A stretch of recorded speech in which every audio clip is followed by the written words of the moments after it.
Julian Thomson. I was in and out of the foster care system between the ages of 0 and 7, because to put it bluntly, because my parents were incapable at times of looking after me due to alcohol misuse. So I have developed quite a interesting relationship with the care system over the years. I was subsequently adopted when I was 7. So my experience, I come to this talk today with experience of both the care system, but also of being adopted. And I think both of those experiences help to inform the kind of change I'd like to see happening within the system. And I think it's collaborations like this between Nurture Steps, Susie, Linny and myself that will hopefully help to create the change that we all want to see for our children and young people going forward. I just want to emphasize that the contents of this session might be quite triggering and difficult for you to hear. And that's necessarily because I must discuss my own experiences of childhood trauma. So when it comes to fostering children, my own lived experience tells me that the first thing that you have to remember is that you're trying to build a relationship with a really traumatized child. These children might have seen things that no child should ever have to see. And many won't have seen. Many children who are brought into this world will not have to see parents drunk all the time, domestic violence, will not be victim of physical or sexual abuse. Most children and most people don't have to suffer that. So recognizing in the role of foster carer that is what you are inviting into your life is I want to emphasize the importance of that. As a child, I suffered abuse and I witnessed alcohol misuse and domestic violence in the family home. So that was physical abuse, neglect, organic failure to thrive. I left at home quite a lot while my parents went out drinking. I was also a young carer by about the age of 4 because my younger brother had come along by this time, and he was given to me to care for. So by the age of 4, I was able to make milk bottles of formula and test the temperature and do all of that, which is a useful skill to have, but not necessarily for a 4-year-old. So any child who's in this situation, and I include myself, is in a fearful situation. And children who are below a certain age group might not consciously remember that, but they nonetheless have been traumatized by those experiences. And I think this is one of the things I hear a lot is, oh, they were so young, how do they remember? How can they remember? And that is just, science now tells us that children experience trauma from a very young age. And especially when it comes to, I'll move into my adoption sphere for a second. If you remove a baby from its birth mother, it will be traumatized by that experience. Let's not make any bones about that. And so science does tell us today that children have pre-verbal consciousness. They are able to remember traumatic things that happened to them despite not being able to recall them. So that's the first thing that we have to remember, is that if we're adopting or fostering, should I say, really young children, they may well have some memory of trauma that might not be conscious. So when it comes to foster caring, I think my point around this, and the reason I'm explaining and going into quite graphic detail about all this, is because the normal rules that would apply to child rearing don't apply. In this case, they cease to apply when we're fostering children. And that's where I would argue that a trauma-informed approach to parenting or fostering is required instead. The second point that I want to talk to you about today is to understand that, and this is going to be really hard to hear. It's hard for me to do because actually I as a professional bring my own trauma to things. So you have to understand that you bring your own trauma, adversity, and crucially healing to this relationship that you're developing with your foster child or children. Acknowledging this and taking steps to mitigate this will help you to better meet your foster child where they are. Often we can project our own stuff onto people, and if we're denying something about ourselves, we can also make the mistake of going into denial about things that might be going on for our kids. So it's really good to be to develop a self-awareness of where your trigger points might be, where your trauma is. So for me, as a child who experienced trauma and then went on to experience secondary trauma because of this in adulthood, and that's quite an important part of understanding trauma, is that children who experience trauma often go on to re-experience it because they are living within their own trauma narrative. And it is the way that our brains, and it's biochemistry, that's all it is, our brains struggle to process traumatic memories.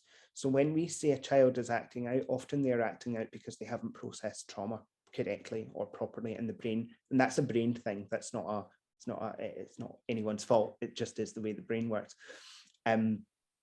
So it was important for me to seek professional help and the help of a therapist to help me process my trauma. And I've spoken to a lot of people over the years about trauma because it's something I'm fascinated by, and obviously having experience of it. And it's really interesting to see how many people who haven't had my experiences still have a degree of trauma where their needs haven't been met, or they've experienced things that they shouldn't have experienced at a very young age. And when you have that piece of information, that piece of the puzzle, you then start to understand why the person is the way they are, and address it. If they were to address that trauma, it might actually help them to be better parents, better leaders, better people at work. A lot of our resilience is rooted in how we learn to survive. But I would argue that our resilience can be more effective if we first of all understand and deal with our own trauma before trying to help other little people come to terms with their own. So I understand that is a big ask.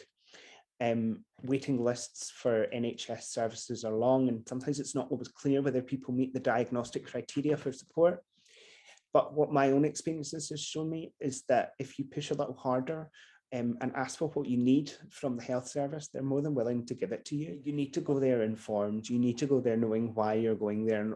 And if you don't know, and if you aren't able to fight your cause, then it's not going to be as effective, and they're not going to want to prioritize you. What I'm saying here is that you deserve that support.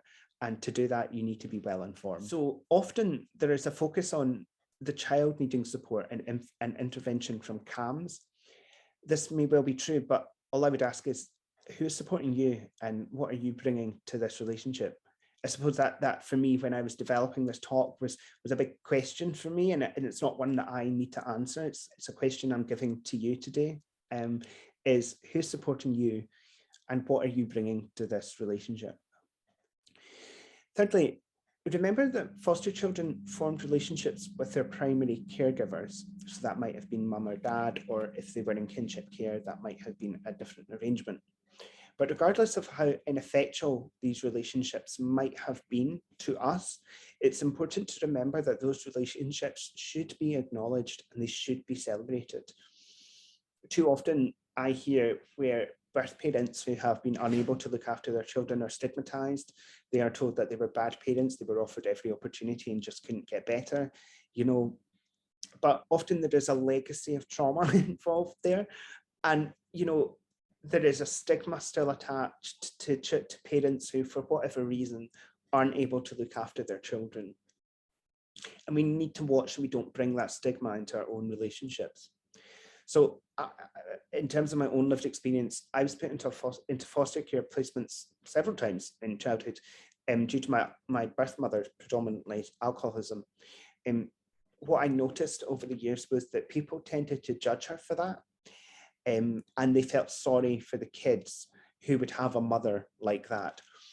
There's still much stigma around alcoholism and around having your children taken off of you.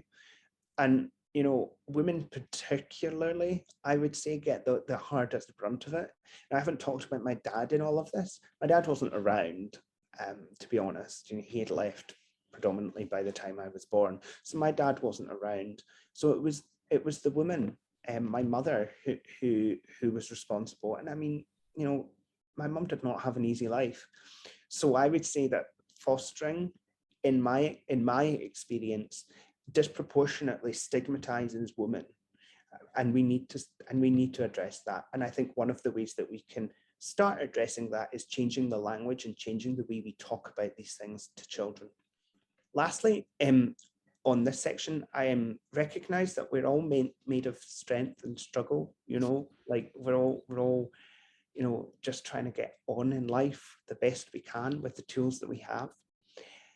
And I want you to remember this. If you don't remember anything of what I've said today, I want you to remember this, that you're not a bad foster parent trying to be better. You're a human being trying their best. Even when it feels like the last thing you want to do, make sure that you're making time to look after yourself. Because as I've said today, you're invited a traumatized child into your life. So that takes a lot of energy, and it takes a lot of your psychological well-being. Investing that into someone else who's traumatized takes a lot of energy from you. So make sure you're looking after yourself. Self-care can often get a bad rep because it can often sound like we're being indulgent, or that somehow we're making ourselves less available for our children. But self-care will actually make you a more effective foster parent because you will be more emotionally available for your foster children. And for me, I don't have children. I do have a pet bunny, and that I'm not making a comparison between children and animals here. What I'm trying to say though is that sometimes my bunny takes some time, and I need to then reinvest some time back into my life. Looking after anything is hard work, and if we can't show up and be our best selves for who we're looking after, then bunnies suffer, children suffer. If we, and I don't want my bunny to suffer, so it's important that I look after myself, and that I'm able to show up and be my best self. Sometimes our best doesn't look very good, but that's okay. As long as we're doing it and showing up, sometimes that's all we can do.